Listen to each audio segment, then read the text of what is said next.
본 영상은 특정 인물이나 실제 사건을 단정하거나 재현한 것이 아닙니다. 사연의 본질과 메시지를 전달하기 위한 스토리 콘텐츠입니다. 여러분, 혹시 이런 생각 해보신 적 있으세요? 기도하고 기도해서 만난 사람, 하나님이 보내주신 사람이라 믿었던 그 사람, 그 사람이 내가 원하던 사람이 아니라면, 오늘 이야기의 주인공은 61세 박순애 권사님입니다. 남편을 떠나보내고 10년을 홀로 살았습니다. 매일 새벽 무릎 꿇고 기도했습니다. 나만 바라봐주는 사람을 보내달라고. 그런데 3년 전 교회의 한 남자가 나타났습니다.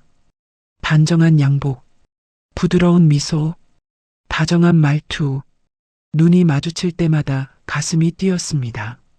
순애 권사님은 확신했습니다. 이 사람이 기도의 응답이라고, 하나님이 보내주신 사람이라고. 두 사람은 황혼재혼을 했습니다. 딸도 축복해 주었습니다. 교인들도 부러워했습니다. 완벽한 시작이었습니다. 그런데 결혼 후 알게 된 사실이 있습니다. 그 남자는 5년 이상 한 교회에 다닌 적이 없었습니다. 이 교회 저 교회 옮겨 다녔습니다. 한 곳에 정착하지 못하는 사람이었습니다. 그리고 휴대폰에서 발견한 메시지. 오빠 보고 싶어요. 나도 보고 싶어. 다음 주에 보자. 결혼했어도 우린 변함없지? 순애 권사님은 따져 물었습니다. 그 남자의 대답이 충격이었습니다. 구속이 사랑이야? 믿어주는 게 사랑이지. 난 원래 한 사람만 만나는 게 답답해. 당신과 부부라는 사실이 중요한 거야. 그게 다른 것보다 큰 의미지. 여러분, 이 남자가 나쁜 사람일까요? 바람둥이일까요? 사기꾼일까요? 아닙니다. 이 남자는 나쁜 사람이 아니었습니다. 그냥 다른 사람이었습니다. 사랑의 언어가 달랐습니다. 순애 권사님은 오직 하나, 나만 바라봐주는 사랑을 원했습니다. 그 남자는 자유롭게 여러 사람을 사랑하는 게 진짜 사랑이라고 믿었습니다. 버릴 수도 없고, 가질 수도 없고, 미워할 수도 없었습니다. 순애 권사님은 어떤 선택을 했을까요? 이혼했을까요? 참고 살았을까요? 그 남자는 변했을까요? 그리고 가장 중요한 질문. 순애 권사님은 다시 행복해질 수 있었을까요? 오늘 이야기 끝까지 함께 해주세요. 당신의 사랑은 어떤 모양인가요? 그 답을 함께 찾아보시죠. 본 사연 들어가기 전에요. 혹시 아직 구독 안 하신 분 계세요? 지금 화면 아래 빨간 구독 버튼 보이시죠? 한 번만 눌러주세요. 그리고 옆에 좋아요 버튼도 꾹 눌러주시고요. 알림 설정까지 해주시면 새로운 사연 올라올 때마다 바로 보실 수 있어요. 여러분의 구독과 좋아요가 저한테는 밥보다 큰 힘이 됩니다. 자, 그럼 본 사연 시작할게요. 챕터 1 인연의 시작. 일요일 오전 예배가 끝났습니다. 박순애 권사가 친교실에서 커피 쟁반을 들고 교인들 사이를 지나가고 있었습니다. 그때 처음 보는 남자와 눈이 마주쳤습니다. 단정한 회색 양복에 깔끔하게 빗어넘긴 머리, 부드러운 미소를 짓는 그 남자가 먼저 고개를 숙여 인사했습니다. 순애는 가슴이 두근거리는 것을 느꼈습니다. 30년 교회 생활 중 처음 겪는 감정이었습니다. 순애는 당황해서 고개만 까딱하고는 서둘러 자리를 피했습니다. 새 신자를 소개하겠습니다. 강민호 집사님이십니다. 이 지역으로 이사 오셔서 우리 교회를 찾아주셨습니다. 담임 목사님의 소개에 순애는 귀가 쫑긋 섰습니다. 강민호. 그 이름이 머릿속에 또렷이 새겨졌습니다. 예배 내내 순애는 자꾸 그쪽을 흘깃거리는 자신을 발견했습니다. 이 나이에 무슨 생각이야? 순애는 고개를 저으며 찬송가에 집중하려 애썼습니다. 하지만 집에 돌아와서도 그의 얼굴이 자꾸 떠올랐습니다. 부드럽게 웃던 눈, 고개 숙여 인사하던 모습. 그로부터 2달이 흘렀습니다. 매주 예배에서 마주치고 성경 공부 모임에서도 같은 조가 되고 교회 봉사활동에서도 자연스럽게 옆자리가 되는 일이 반복되었습니다. 순애는 절친 김영자 권사에게 조심스럽게 입을 열었습니다. 영자야, 있잖아. 뭔데 왜 그렇게 뜸을 들여? 영자가 커피잔을 내려놓으며 순애를 바라봤습니다. 그 강민호 집사님 있잖아. 응, 새로 오신 분. 왜? 그분이 좀 신경 쓰여. 영자의 눈이 휘둥그레졌습니다. 야, 박순애. 내가 남자 이야기를 하네. 남편 떠나보낸 지 10년 만에 처음이다. 그러니까 내가 이상한 거 아니냐고. 순애가 얼굴을 붉히며 고개를 숙였습니다. 뭐가 이상해? 좋은 일이지. 권사님 혼자 살기엔 아깝다. 내가 늘 그랬잖아. 그래도 이 나이에 연애라니. 나이가 무슨 상관이야. 마음이 가면 가는 거지. 영자가 순애의 손을 꼭 잡았습니다. 순애는 부끄러움과 설렘 사이에서 마음이 흔들렸습니다. 어느 날이었습니다. 예배가 끝나고 친교실에서 커피를 마시고 있는데 민호가 다가왔습니다. 권사님, 잠깐 시간 되세요? 네, 말씀하세요. 저기, 식사 한번 같이 하실 수 있으세요? 순애는 심장이 터질 것 같았습니다. 하지만 침착하게 대답했습니다. 네, 좋습니다. 그날 저녁 2사람은 교회 근처 한정식집에서 처음으로 단둘이 마주 앉았습니다. 민호가 먼저 입을 열었습니다. 저는 10년 전에 이혼했어요. 자녀는 없고요. 작은 부동산을 운영하다 은퇴했습니다. 그러셨군요. 권사님은요? 순애가 잠시 숨을 고르고 말했습니다. 저도 10년 전에 남편을 떠나보냈어요. 심장마비로 갑자기. 딸이 하나 있는데 결혼해서 잘 살고 있어요. 혼자 10년을 사셨군요. 힘드셨겠어요. 민호의 눈에 진심 어린 안타까움이 담겨 있었습니다. 순애는 그 눈빛에 마음이 따뜻해지는 것을 느꼈습니다. 권사님처럼 단정하고 따뜻한 분은 처음 봤어요. 민호가 조심스럽게 말했습니다. 예배 때마다 눈이 갔습니다. 순애의 얼굴이 빨개졌습니다. 저도 솔직히 말씀드리면 신경이 쓰였어요. 처음으로 자신의 마음을 꺼낸 순간이었습니다. 그날 밤 집에 돌아온 순애는 무릎 꿇고 기도했습니다. 하나님, 이 사람이 제가 기도하던 그 사람인가요? 그 후 석 달간 2사람은 매주 1~2번 식사를 했습니다. 교회 행사 때마다 자연스럽게 함께 다녔습니다. 교인들 사이에서 수군거림이 시작되었습니다. 저 2분 잘 어울린다. 강 집사님이 박 권사님한테 관심 있으신 것 같더라. 순애는 10년 동안 기도해온 사람이 드디어 나타났다는 확신이 점점 커졌습니다. 나만 바라봐주는 사람. 그게 순애의 유일한 소원이었습니다. 6달이 지난 어느 날이었습니다. 2사람은 교회 근처 공원을 걷고 있었습니다. 민호가 벤치에 앉자고 했습니다. 순애 씨, 민호가 순애의 손을 잡았습니다. 순애의 심장이 쿵쾅거렸습니다. 저와 결혼해 주시겠습니까? 남은 인생 함께하고 싶습니다. 순애의 눈에서 눈물이 흘러내렸습니다. 네, 그러고 싶어요. 그날 밤 순애는 기도 중에 감격에 젖었습니다. 감사합니다, 하나님. 드디어 제 기도에 응답해 주셨네요. 다음 날 순애는 딸 지연에게 전화했습니다. 지연아, 엄마 할 말이 있어. 뭔데요, 엄마? 엄마가 재혼하려고. 전화기 너머로 지연의 화난 목소리가 들려왔습니다. 엄마, 정말요? 너무 좋아요. 축하해요. 괜찮겠니? 당연하죠. 엄마 혼자 사시는 거 항상 걱정됐는데. 어떤 분이에요? 교회에서 만났어. 다음에 같이 만나자. 일주일 뒤 순애는 민호와 함께 지연을 만났습니다. 지연이 민호에게 공손히 인사했습니다. 안녕하세요. 박지연입니다. 반갑습니다. 강민호입니다. 식사를 하는 동안 지연은 민호를 유심히 살폈습니다. 민호는 지연에게 다정하게 말을 건넸고 순애를 바라보는 눈빛은 따뜻했습니다. 식사가 끝날 무렵 지연이 말했습니다. 어머니를 잘 부탁드려요, 아버지. 민호가 환하게 웃었습니다. 고맙습니다. 소중히 모시겠습니다.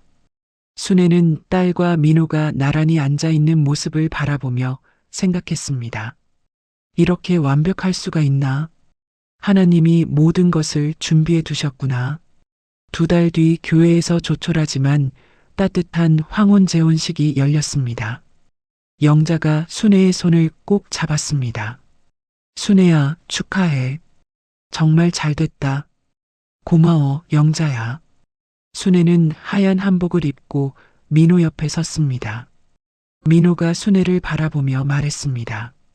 앞으로 잘 부탁해요, 여보. 나도요. 교인들의 축복 속에서 2사람은 부부가 되었습니다. 순애는 10년 만에 처음으로 누군가의 아내가 되었습니다. 나만 바라봐주는 사람.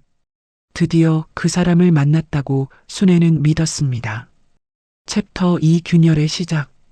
결혼 후 첫 달이 지나고 있었습니다. 순애는 민호가 자신의 아파트로 들어오면서 시작된 신혼생활에 만족했습니다. 아침마다 함께 기도하고 저녁마다 손잡고 아파트 단지를 산책했습니다.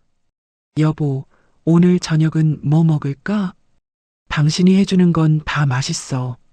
민호가 순애의 손을 꼭 쥐며 말했습니다. 순애는 그 손길에 가슴이 따뜻해졌습니다. 이게 바로 내가 꿈꾸던 사랑이구나.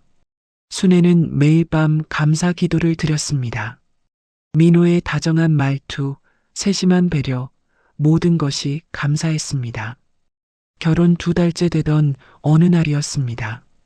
순애가 민호의 서재를 정리하다가 서류 봉투 하나를 발견했습니다. 이전 교회 등록 서류들이었습니다. 서울 어교회 1년, 경기도 비교회 8개월, 부산 시교회 1년 반, 대전 D교회 10개월.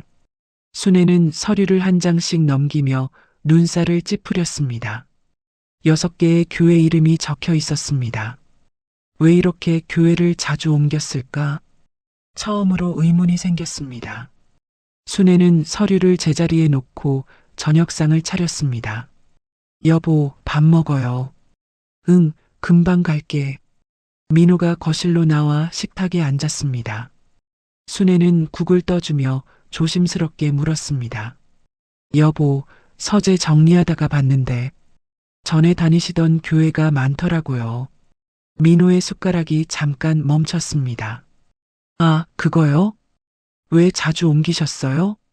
이사도 많이 다녔고 마음에 딱 맞는 교회를 찾기가 어렵더라고요. 민호가 대수롭지 않게 대답했습니다. 여기가 제일 좋아요. 당신도 있고. 민호가 웃으며 순애의 손을 잡았습니다. 순애는 그 말을 받아들이면서도 마음 한구석에 작은 찜찜함이 남았습니다. 결혼석 달째 되던 어느 오후였습니다. 민호가 화장실에 간 사이 거실에 놓인 휴대폰에서 문자 알림이 울렸습니다. 순애는 무심코 화면을 봤습니다. 민호 오빠, 오랜만이에요. 밥 한번 먹어요. 여자 이름이었습니다. 순애는 심장이 덜컥 내려앉았습니다. 옛 지인이겠지. 순애는 애써 무시했습니다. 하지만 그 후로 자신도 모르게 민호의 휴대폰에 신경이 쓰이기 시작했습니다. 가끔 전화가 오면 민호는 거실을 나가서 받았습니다. 카톡이 와도 화면을 돌려서 봤습니다. 순애는 그런 작은 행동 하나하나가 눈에 들어왔습니다. 내가 너무 예민한 건가? 순애는 자책하면서도 불안감을 지울 수가 없었습니다. 어느 주일 예배 후 친교 시간이었습니다. 다른 교회에서 온 손님 신도 한 명이 민호를 보더니 반색했습니다. 어머, 민호 집사님 아니세요? 민호의 얼굴이 순간 굳었습니다. 저 예전에 비교회 다닐 때 뵀었는데, 기억하세요? 아, 네. 반갑습니다. 민호가 금방 웃으며 인사했습니다. 하지만 순애는 그 순간 민호의 표정에서 뭔가 감추는 듯한 기색을 읽었습니다. 그날 밤 순애는 용기를 내어 물었습니다. 여보, 오늘 그분 아시는 분이에요? 응, 잠깐 다녔던 교회에서 만났어. 비교회 다니실 때 어땠어요? 민호가 이불을 정리하며 대답했습니다. 분위기가 안 맞아서 옮겼어. 별거 아니야. 민호는 화제를 돌렸습니다. 내일 뭐 할까? 날씨 좋으면 드라이브나 갈까? 순애는 더 묻고 싶었습니다. 하지만 의심하는 것처럼 보일까봐 입을 다물었습니다. 결혼 넉 달째 되던 어느 날이었습니다. 순애는 영자 권사와 교회 앞 카페에서 만났습니다. 영자가 커피를 마시다 말고 순애를 바라봤습니다. 순애야, 내가 괜한 말하는 거 아닌데. 뭔데, 왜 그래? 민호 집사님이 예전에 다른 교회에서 좀 그런 소문이 있었대. 순애의 손이 멈췄습니다. 무슨 소문?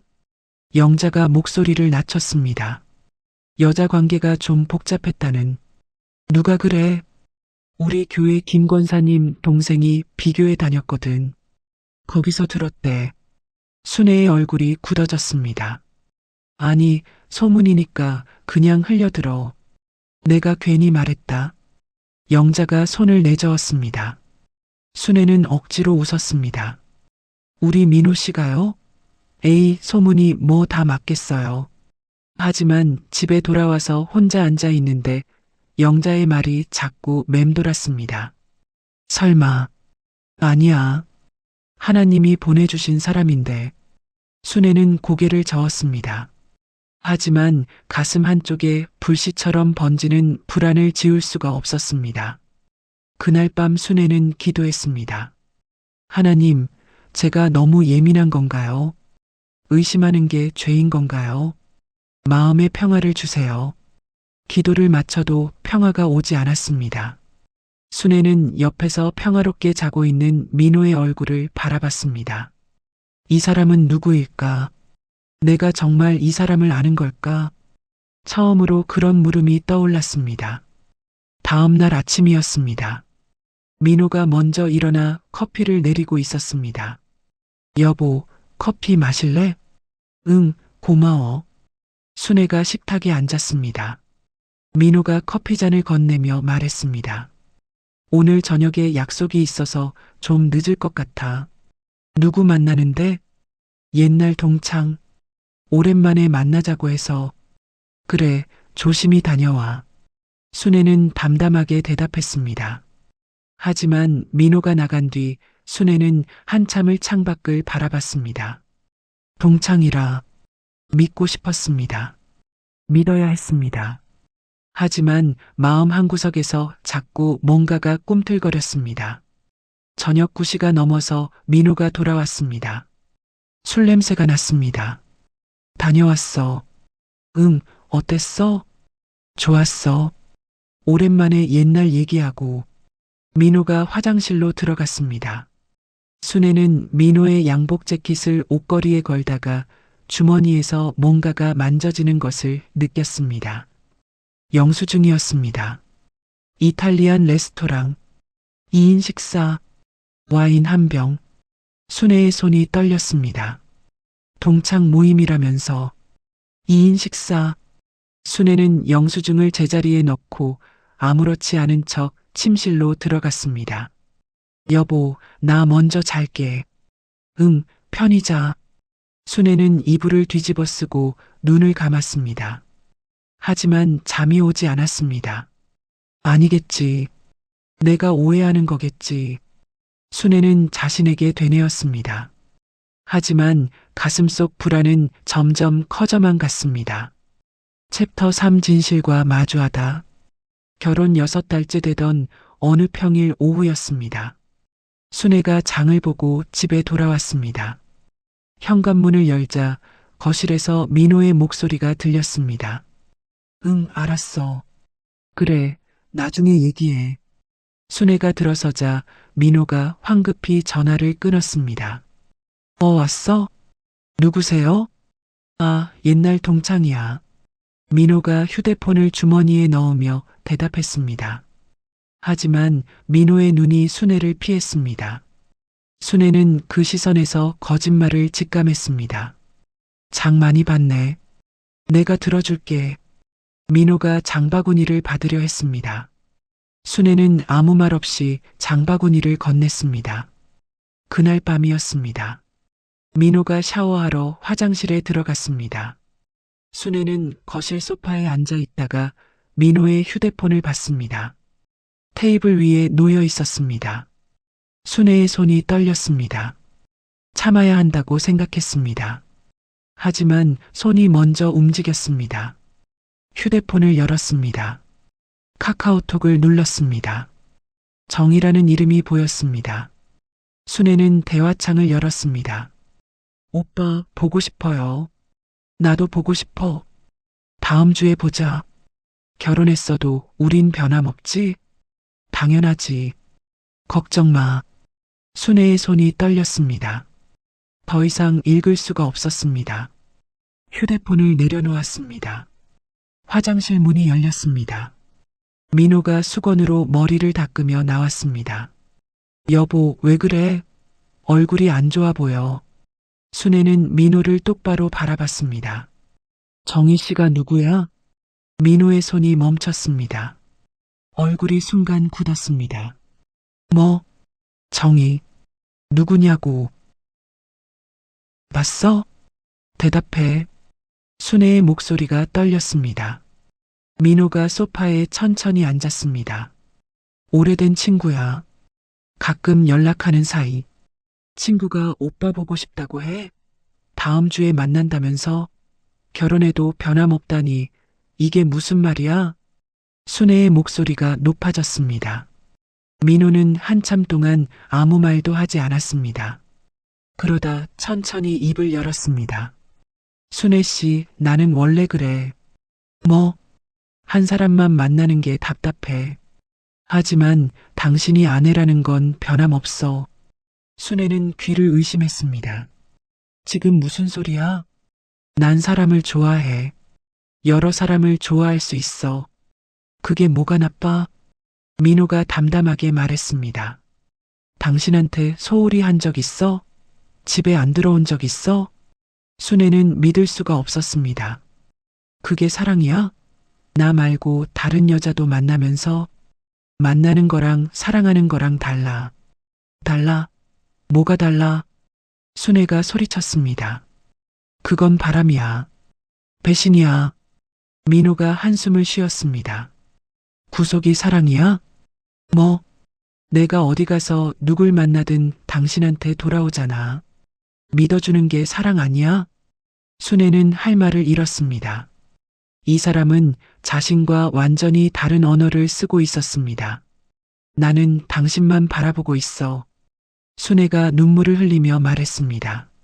나만 바라봐주는 게 그렇게 어려운 거야? 민호가 순애를 바라봤습니다. 당신이 원하는 건 사람이 아니라 새장 안의 새야. 난 새장에 못 들어가. 그 말에 순애는 더 이상 아무 말도 할 수 없었습니다. 두 사람은 그날 밤 한마디도 더하지 않은 채 등을 돌리고 잤습니다. 다음 날부터 순애는 밥을 차려도 맛을 몰랐습니다. 교회를 가도 설교가 들리지 않았습니다.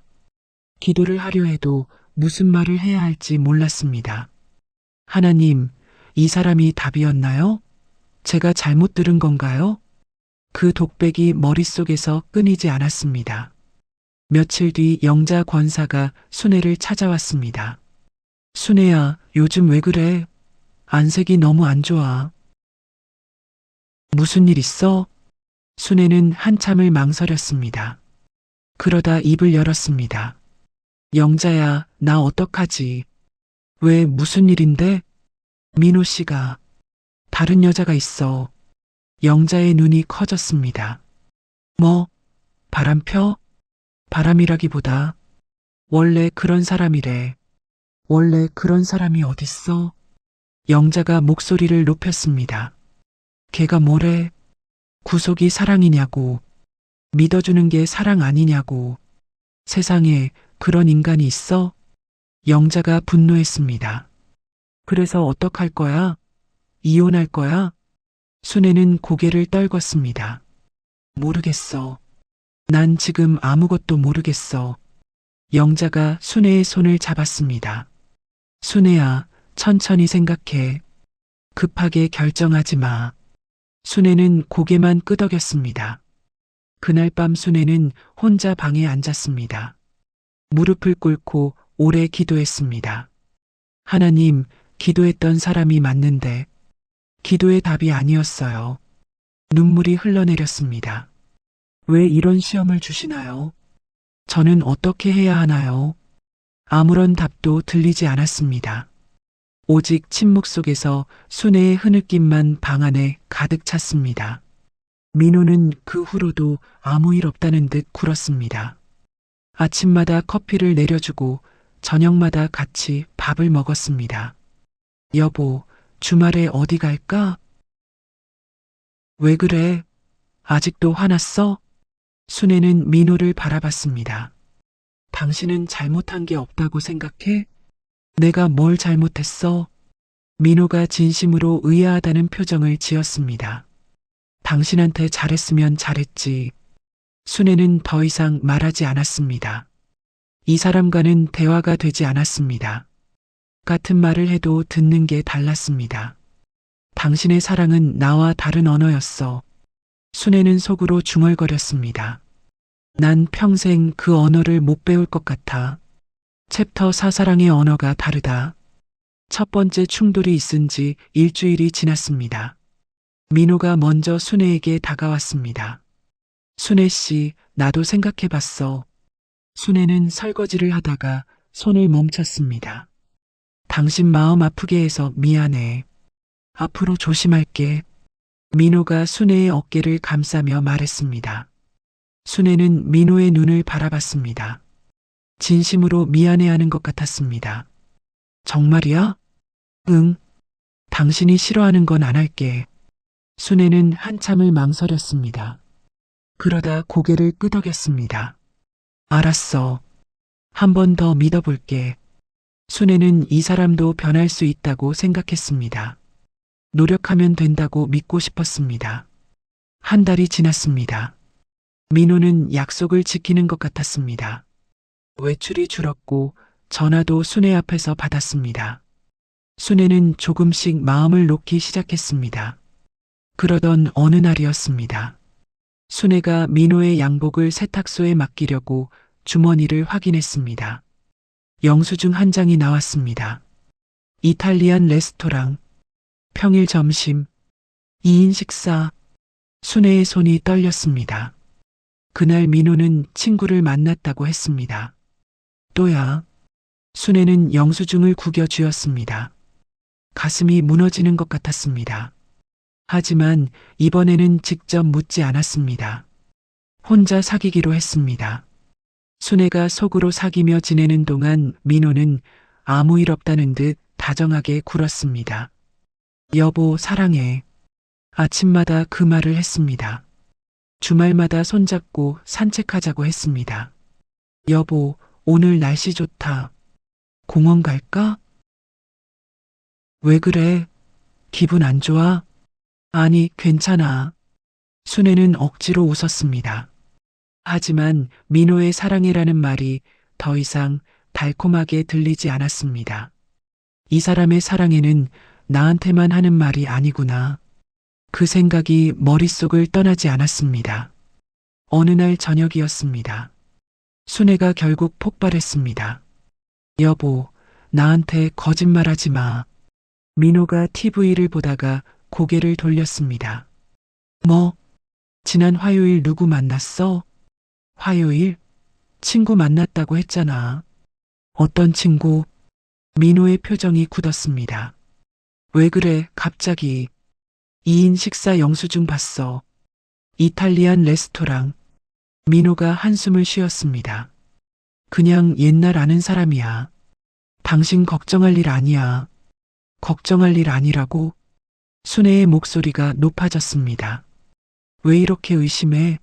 난 집에 잘 들어오잖아. 나는 당신이 집에만 들어오면 되는 게 아니야. 순애가 민호를 똑바로 바라봤습니다. 마음도 나한테만 있어야 해. 민호가 고개를 저었습니다. 사람 마음을 어떻게 가둬놔. 그건 욕심이야. 욕심이라고? 순애의 눈에서 눈물이 흘렀습니다. 남편한테 나만 바라봐달라는 게 욕심이야? 민호가 소파에서 일어났습니다. 창문 쪽으로 걸어가 바깥을 바라봤습니다. 순애 씨, 우리 사랑에 대한 생각이 달라. 뭐가 달라?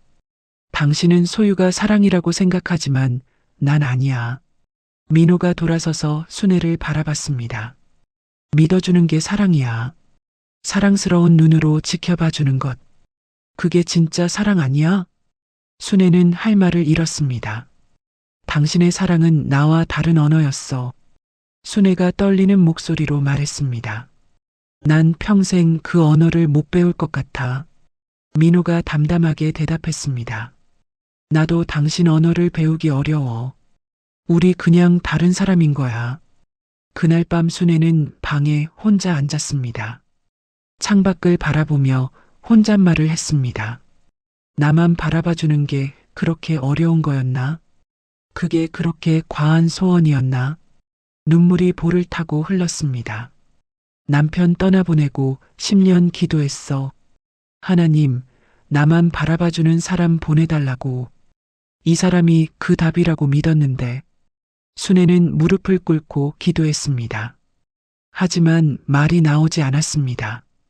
그냥 울기만 했습니다. 며칠 뒤 딸 지연에게서 전화가 왔습니다. 엄마, 요즘 목소리가 안 좋아. 무슨 일 있어? 엄마. 순애는 한참을 망설였습니다. 지연아, 엄마가 좀 힘들어. 왜요? 무슨 일이에요? 순애는 처음으로 딸에게 상황을 털어놓았습니다. 민호의 다른 여자들, 사랑에 대한 다른 생각, 모든 것을. 엄마, 그런 사람이면 이혼해. 왜 참아? 지연의 목소리가 단호했습니다. 이혼.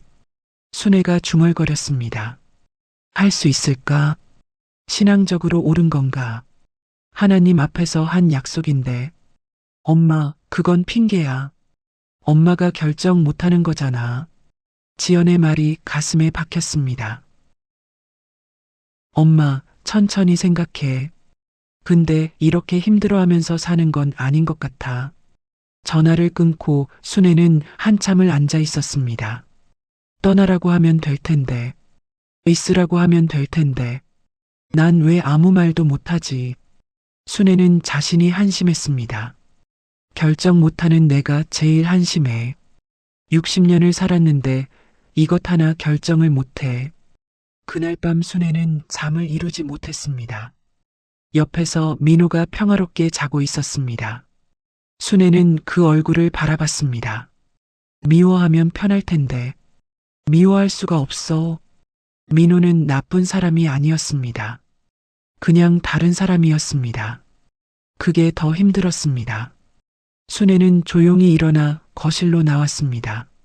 창문을 열고 밤 공기를 마셨습니다. 하나님, 저는 어떻게 해야 하나요? 대답은 없었습니다.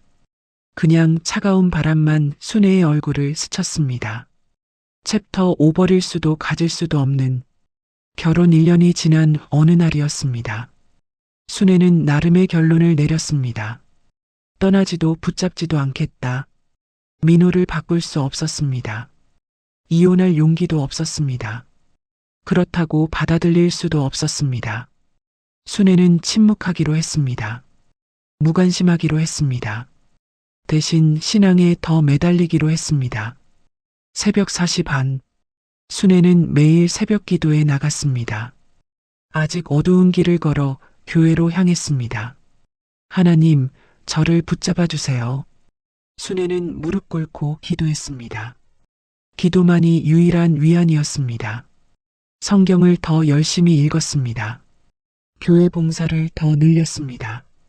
민호와의 대화는 필요한 것만 했습니다. 밥 먹어. 응, 나 교회 갔다 올게. 그래. 그게 전부였습니다. 잠자리도 따로 쓰게 되었습니다. 순애가 먼저 작은 방으로 옮겼습니다. 왜 방을 옮겨? 그냥 혼자 자고 싶어. 민호는 더 이상 묻지 않았습니다. 표면적으로는 부부였습니다. 하지만 실질적으로는 같은 집에 사는 남남이었습니다. 민호는 처음에 순애에게 다가왔습니다. 왜 이래? 우리 대화 좀 하자. 할 말 없어. 순애가 등을 돌렸습니다. 순애 씨, 이러면 안 되지. 나한테 화난 건 알아. 근데 이렇게 사는 건 아니잖아. 순애는 대답하지 않았습니다. 민호가 한숨을 쉬었습니다. 알았어. 당신이 마음 풀릴 때까지 기다릴게. 하지만 순애의 마음은 풀리지 않았습니다. 민호도 점점 포기했습니다. 자신의 생활 패턴대로 살기 시작했습니다. 외출이 잦아졌습니다. 연락 없이 늦게 들어오는 날이 많아졌습니다. 순애는 더 이상 묻지 않았습니다. 어디 가는지, 누구 만나는지 알고 싶지 않았습니다. 아니, 알면 더 힘들 것 같았습니다. 어느 날 영자 권사가 순애를 찾아왔습니다. 순애야, 요즘 얼굴이 반쪽이 됐어. 이렇게 사는 게 맞아? 너무 힘들어 보여. 순애가 쓸쓸하게 웃었습니다. 그냥 이렇게 사는 거야. 하나님이 길을 보여주실 때까지. 영자가 순애의 손을 잡았습니다. 순애야, 하나님도 내가 이렇게 힘들게 사는 건 원치 않으실 거야. 그럼 어떡해? 이혼하라고? 그것도 방법이지. 순애가 고개를 저었습니다. 난 못해. 하나님 앞에서 약속한 건데. 약속도 중요하지만 내 인생도 중요해. 순애는 대답하지 않았습니다. 속으로 생각했습니다. 이게 순종인가 비겁인가? 신앙인가 도피인가? 그 물음이 끊이지 않았습니다. 어느 날 저녁이었습니다. 민호가 거실에 앉아있는 순애에게 다가왔습니다. 순애 씨, 우리 이렇게 살 거야? 차라리 이혼하자고 해. 이게 뭐야? 순애의 가슴이 덜컥 내려앉았습니다.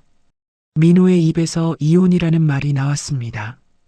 이혼은 당신이 하고 싶으면 해. 순애가 담담하게 대답했습니다. 난 먼저 안 해. 민호가 답답하다는 듯 머리를 쓸어 올렸습니다. 당신은 나를 가두려는 거야. 이혼도 안 하고 같이 살지도 않고. 순애가 민호를 바라봤습니다. 가둔 적 없어. 문 열어놨어. 나가고 싶으면 나가. 민호는 할 말을 잃었습니다. 한참을 서 있다가 방으로 들어갔습니다. 그날 밤 순애는 혼자 중얼거렸습니다. 버릴 수도 없고 가질 수도 없고 미워할 수도 없어. 눈물이 흘렀습니다. 저 사람이 나쁜 사람이면 좋겠어. 그러면 미워하고 떠날 수 있을 텐데. 나쁜 사람이 아니야. 그냥 다른 사람이야. 그게 더 힘들어. 며칠 뒤 딸 지연이 찾아왔습니다. 엄마, 제발 결정해. 이혼하든 화해하든 이렇게 사는 건 너무 힘들어 보여. 지연이 순애의 손을 잡았습니다. 엄마, 나 엄마 이렇게 사는 거 못 봐. 순애의 눈에서 눈물이 흘렀습니다. 지연아, 엄마도 알아. 근데 결정이 안 돼. 왜 안 돼요? 평생 신앙으로 답을 찾았는데 이번엔 신앙도 답을 안 줘. 지연이 한참 동안 순애를 바라봤습니다. 엄마, 하나님이 답을 안 주시는 게 아니라 엄마 스스로 결정하라는 뜻 아닐까? 순애는 그 말에 가슴이 뜨끔했습니다. 내가 하나님 뒤에 숨어서 결정을 피한 건 아닐까? 처음으로 그런 생각이 스쳤습니다. 지연이 돌아간 뒤 순애는 오래 기도했습니다. 하나님, 제가 겁쟁이인가요? 결정이 두려운 건가요? 눈물이 멈추지 않았습니다. 이 사람을 보내는 게 맞는지, 붙잡는 게 맞는지, 아니면 그냥 이렇게 사는 게 맞는지, 제발 길을 보여주세요. 하지만 여전히 답은 오지 않았습니다. 침묵만이 방을 채웠습니다. 순애는 무릎을 펴고 일어났습니다. 창밖을 바라봤습니다. 어두운 밤하늘에 별 하나가 보였습니다. 그래, 기다리자. 답이 올 때까지 기다리자. 순애는 그렇게 마음먹었습니다. 문을 열어두고 붙잡지도 내쫓지도 않고 그냥 기다리기로 했습니다. 챕터 6문이 열리다. 결혼 2년째에 접어든 어느 봄날이었습니다. 민호의 외출이 점점 더 잦아졌습니다. 며칠씩 집을 비우는 일도 생겼습니다. 나 오늘 좀 늦을 것 같아. 그래. 내일 저녁에 들어올게. 알았어. 순애는 더 이상 묻지 않았습니다. 민호도 설명하지 않았습니다.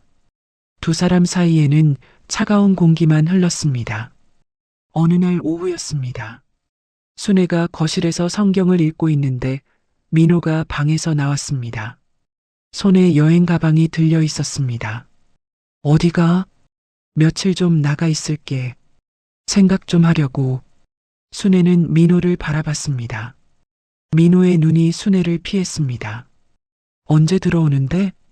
글쎄, 일주일쯤? 순애는 더 이상 묻지 않았습니다. 붙잡지도 않았습니다. 그래, 조심히 다녀와. 민호가 현관문을 열고 나갔습니다.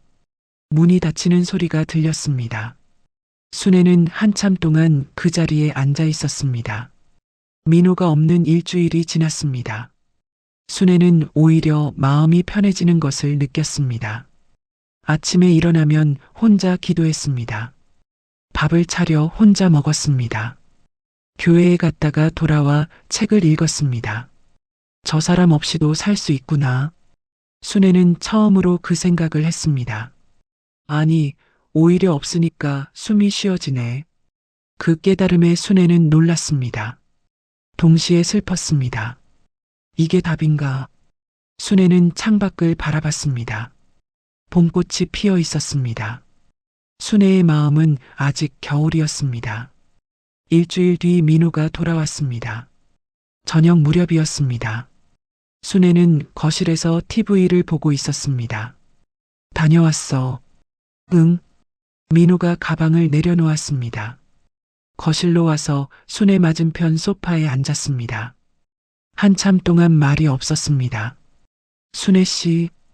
민호가 입을 열었습니다. 순애가 고개를 들었습니다. 나 이제 가려고. 순애의 심장이 덜컥 내려앉았습니다.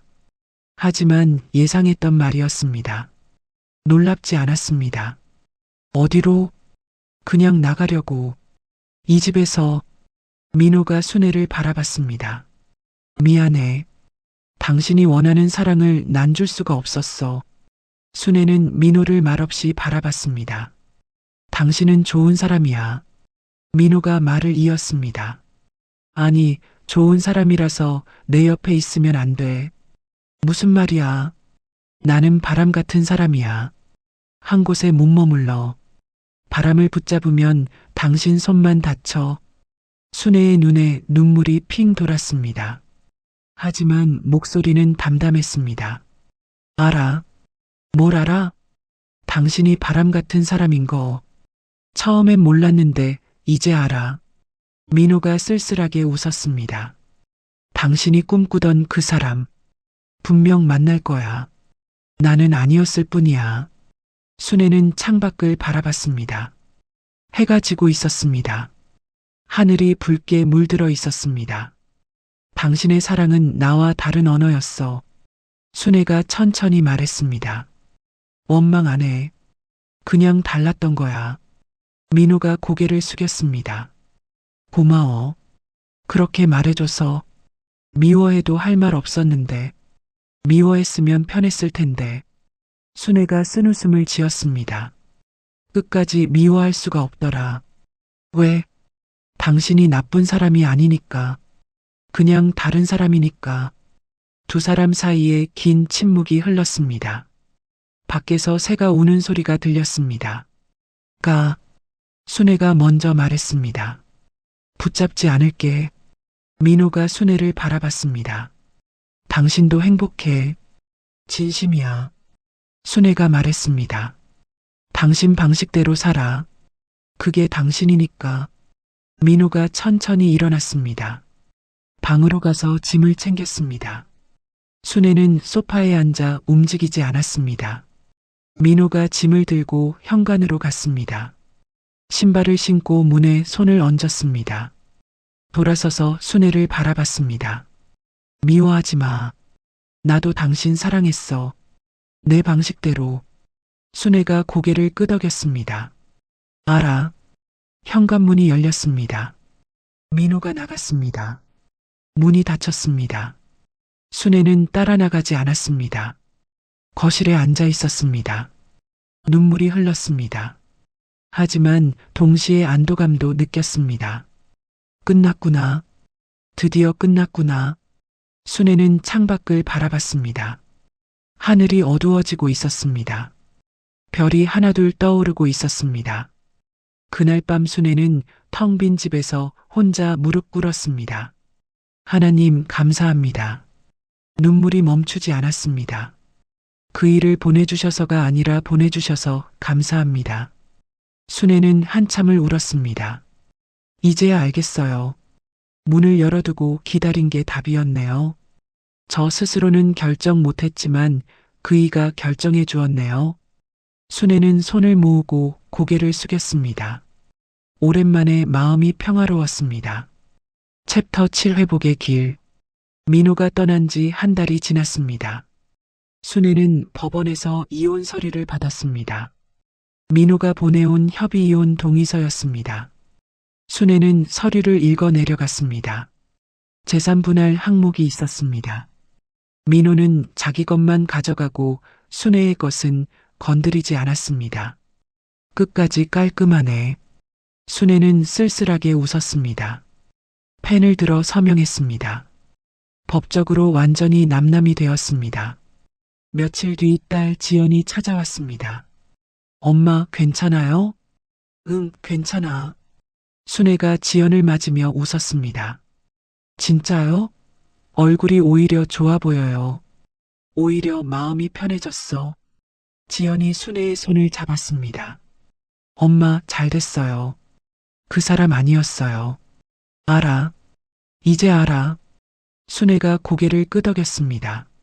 엄마, 이제 엄마 차례야. 무슨 차례? 남은 인생 엄마 하고 싶은 대로 사는 거요.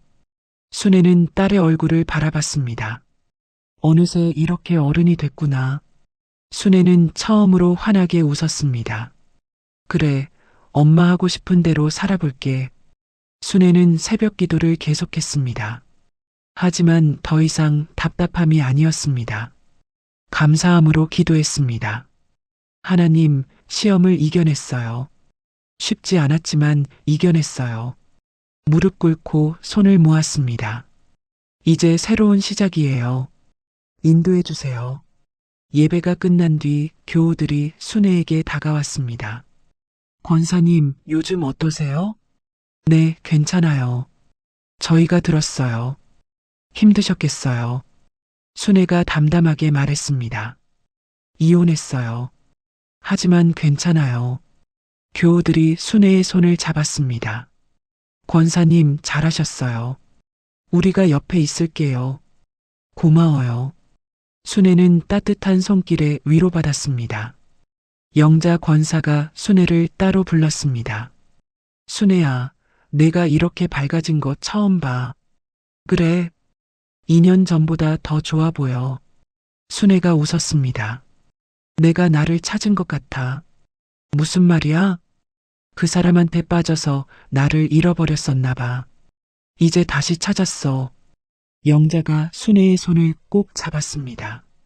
잘 됐다. 정말 잘 됐어. 순애는 혼자 하는 시간이 많아졌습니다.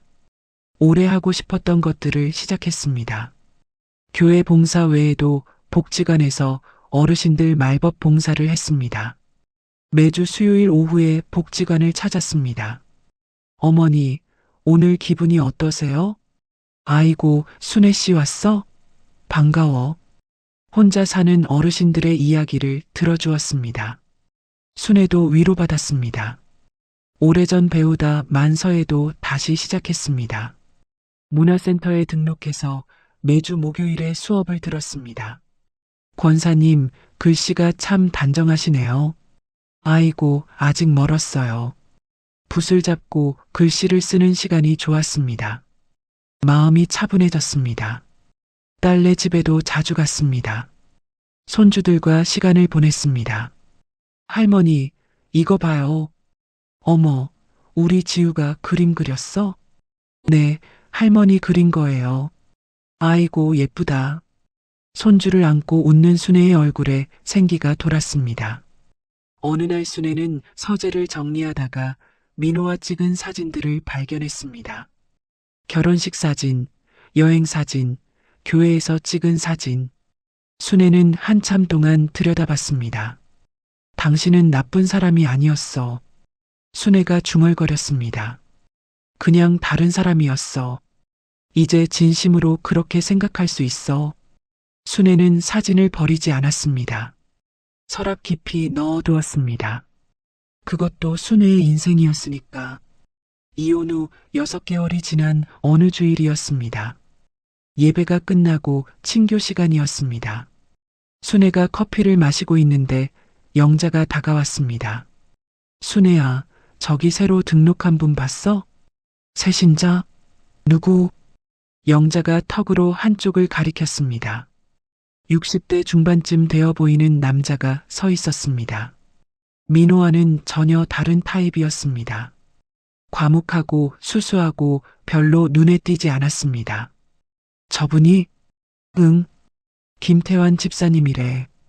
작년에 부인 여이셨대. 그렇구나. 순애는 별 관심 없이 고개를 돌렸습니다.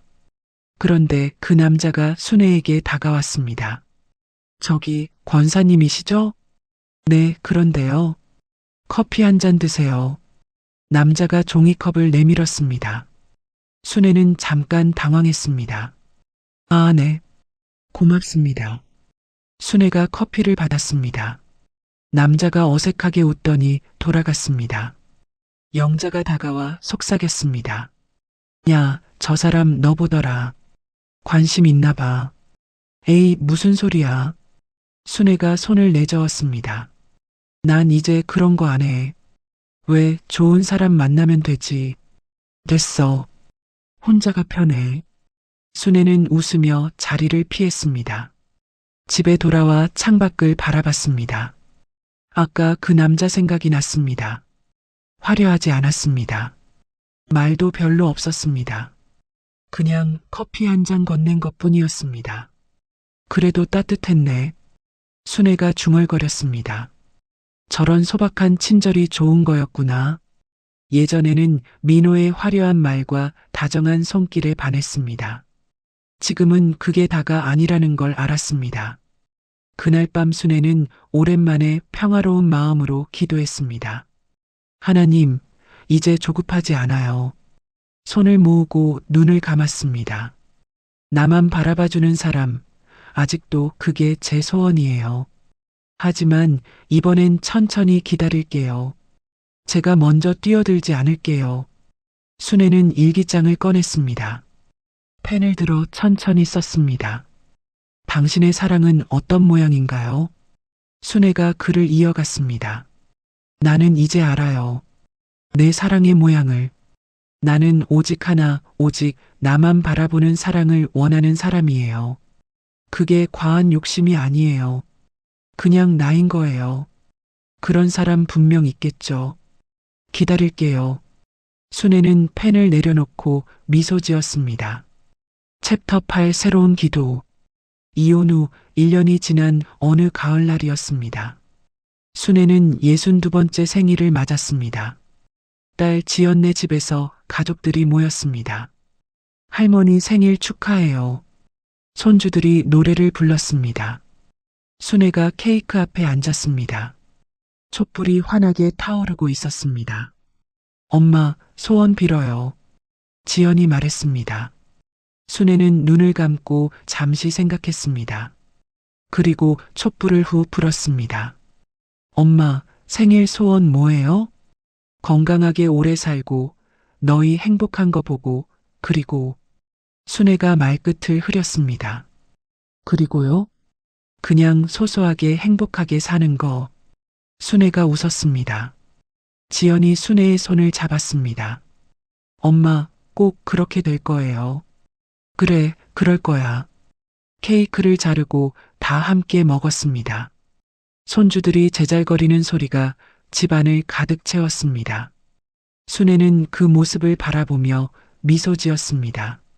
저녁이 되어 순애는 집으로 돌아왔습니다. 조용한 거실에 앉았습니다. 창밖에 가을 단풍이 붉게 물들어 있었습니다. 순애는 지난 3년간의 일들을 되돌아봤습니다. 민호와의 첫 만남, 가슴 두근거리던 그 순간, 황혼재혼의 설렘, 드디어 기도가 응답됐다고 믿었던 그날들, 그리고 진실을 알았을 때의 충격, 버릴 수도 가질 수도 없었던 시간, 침묵으로 버텼던 날들, 그리고 이별, 모든 것이 영화처럼 스쳐 지나갔습니다. 그 사람을 미워했으면 편했을 텐데, 순애가 중얼거렸습니다. 끝까지 미워할 수가 없었어. 나쁜 사람이 아니었으니까. 그냥 다른 사람이었으니까. 창밖을 바라봤습니다. 해가 지고 있었습니다. 하늘이 주황빛으로 물들어 있었습니다. 당신의 사랑은 나와 다른 언어였어. 이제는 원망도 없어. 그냥 그랬던 거야. 문득 민호가 했던 말이 떠올랐습니다.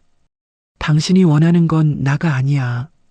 당신이 꿈꾸는 사랑의 모양이야. 그 말이 틀린 건지 맞는 건지 순애는 아직도 몰랐습니다. 하지만 이제는 그 물음 자체가 더 이상 아프지 않았습니다. 순애는 자리에서 일어났습니다. 방으로 가서 무릎을 꿇었습니다. 두 손을 모으고 눈을 감았습니다. 하나님 감사합니다. 순애가 기도를 시작했습니다. 3년 전 그 일을 만나게 해주셔서도 감사하고 떠나보낼 수 있게 해주셔서도 감사해요. 눈물이 흘렀습니다. 하지만 슬픈 눈물이 아니었습니다. 아픔이 있었지만 그 아픔 덕분에 제가 뭘 원하는지 알게 됐어요. 순애가 숨을 고르고 말을 이었습니다. 나만 바라봐주는 사람. 아직도 그게 제 소원이에요. 창밖에서 바람이 불어왔습니다. 커튼이 살랑 흔들렸습니다. 하지만 이제 조급하지 않아요. 그런 사람이 나타나면 감사하고 안 나타나도 괜찮아요. 순애가 고개를 들어 천장을 바라봤습니다. 저는 이미 충분해요. 하나님 사랑 안에서 충분해요. 기도를 마치고 순애는 일어났습니다. 창문을 열었습니다. 가을바람이 방 안으로 들어왔습니다. 선선하고 상쾌했습니다. 순애는 깊이 숨을 쉬었습니다.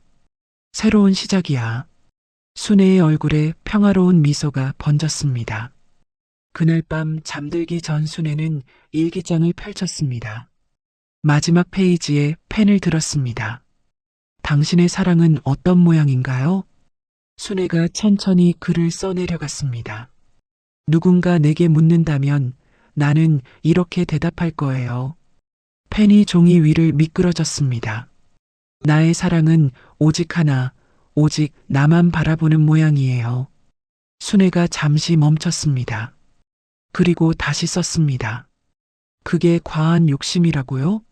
아니요, 그냥 나인 거예요. 그리고 그런 나를 이제 사랑해요. 순애는 일기장을 덮었습니다. 이불을 덮고 눈을 감았습니다. 마음이 편안했습니다. 다음 날 아침이 밝았습니다. 순애는 평소처럼 새벽 기도를 마치고 교회 문을 나섰습니다. 마침 해가 떠오르고 있었습니다. 따스한 햇살이 순애의 얼굴을 비쳤습니다. 순애는 눈을 감고 그 따스함을 느꼈습니다. 입가에 미소가 번졌습니다. 좋은 아침이네요, 하나님. 순애가 속삭였습니다. 그리고 가벼운 발걸음으로 집을 향해 걸어갔습니다. 새로운 하루가 시작되고 있었습니다. 새로운 기도와 함께 글을 마치면서 사랑이란 무엇일까요? 이 물음 앞에서 우리는 평생을 헤매기도 합니다. 오늘 이야기의 순의 권사님은 61세에 다시 사랑을 시작했습니다.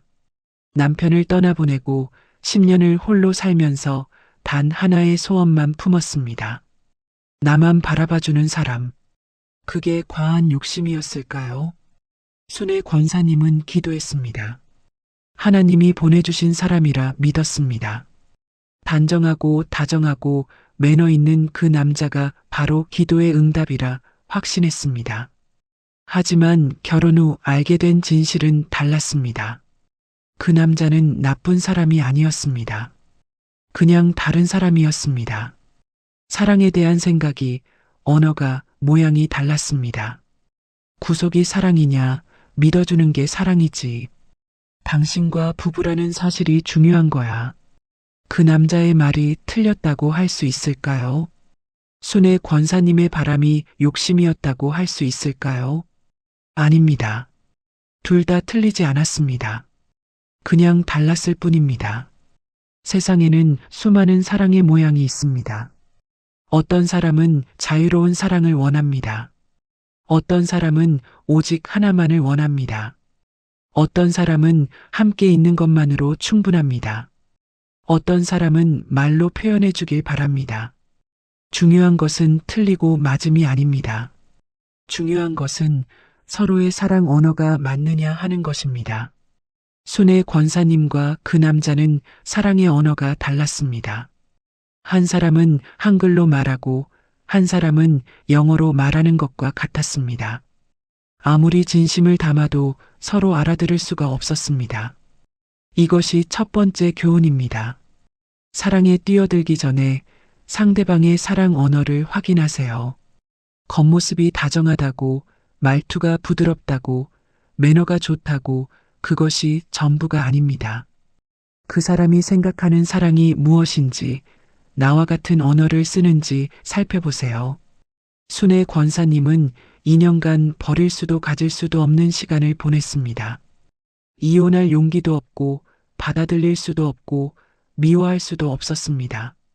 그냥 문을 열어두고 기다렸습니다. 어떤 분들은 말씀하실 겁니다. 왜 진작 떠나지 않았느냐고, 왜 그렇게 우유부단했느냐고. 하지만 생각해 보세요. 60년을 살아온 사람이 쉽게 결정을 내릴 수 있을까요? 하나님 앞에서 한 약속을 쉽게 깰 수 있을까요? 신앙인으로서의 갈등, 여자로서의 자존심, 아내로서의 책임, 그 모든 것이 뒤엉켜 있었습니다. 결정을 못하는 것이 나약함이 아닙니다. 때로는 기다리는 것도 용기입니다. 때로는 문을 열어두는 것도 선택입니다. 순의 권사님은 붙잡지도 내쫓지도 않았습니다. 그냥 문을 열어두었습니다. 그리고 결국 그 남자가 스스로 결정해서 떠났습니다. 이것이 두 번째 교훈입니다. 모든 결정을 내가 해야 하는 것은 아닙니다. 때로는 기다리면 답이 옵니다. 때로는 상대방이 결정해 줍니다. 조급해하지 마세요. 문을 열어두고 기다리는 것도 지혜입니다. 순의 권사님은 이혼 후에 말했습니다. 그 사람을 미워했으면 편했을 텐데 끝까지 미워할 수가 없었어. 이 말이 참 마음에 남습니다. 미워하면 편합니다. 상대를 악마로 만들면 내가 피해자가 됩니다. 그러면 떠나기도 쉽고 원망하기도 쉽고 다시 시작하기도 쉽습니다. 하지만 순의 권사님은 끝까지 그 남자를 나쁜 사람으로 만들지 않았습니다. 그냥 다른 사람이라고 인정했습니다. 그것이 더 어려운 일입니다. 그것이 더 성숙한 태도입니다. 이것이 세 번째 교훈입니다. 헤어짐 앞에서 상대를 악마로 만들지 마세요. 원망과 미움은 결국 나를 갉아먹습니다. 그 사람은 나쁜 사람이 아니었어. 그냥 다른 사람이었어. 이 한마디가 나를 자유롭게 합니다. 이 한마디가 나를 치유합니다. 순의 권사님은 이별 앞에서 이렇게 말했습니다. 당신도 행복해. 진심이야. 떠나는 사람에게 행복을 빌어주는 것. 이것이 쉬운 일일까요? 아닙니다. 이것은 가장 어려운 일입니다. 하지만 가장 아름다운 일이기도 합니다. 미움으로 끝나는 관계는 상처만 남깁니다. 하지만 축복으로 끝나는 관계는 성장을 남깁니다. 순의 권사님은 상처 대신 성장을 선택했습니다. 이것이 네 번째 교훈입니다. 떠나는 사람을 축복하세요. 그것이 나를 위한 것입니다. 미움을 품고 있으면 내가 무겁습니다. 축복을 보내면 내가 가벼워집니다. 마지막으로 순의 권사님은 이렇게 기도했습니다. 나만 바라봐주는 사람, 아직도 그게 제 소원이에요. 하지만 이제 조급하지 않아요. 한 번의 실패가 끝이 아닙니다. 잘못된 선택을 했다고 인생이 끝나는 것이 아닙니다. 62세에도 새로운 시작을 할 수 있습니다. 70세에도 80세에도 할 수 있습니다. 중요한 것은 나를 잃지 않는 것입니다. 중요한 것은 내가 원하는 것이 무엇인지 아는 것입니다. 순의 권사님은 말했습니다.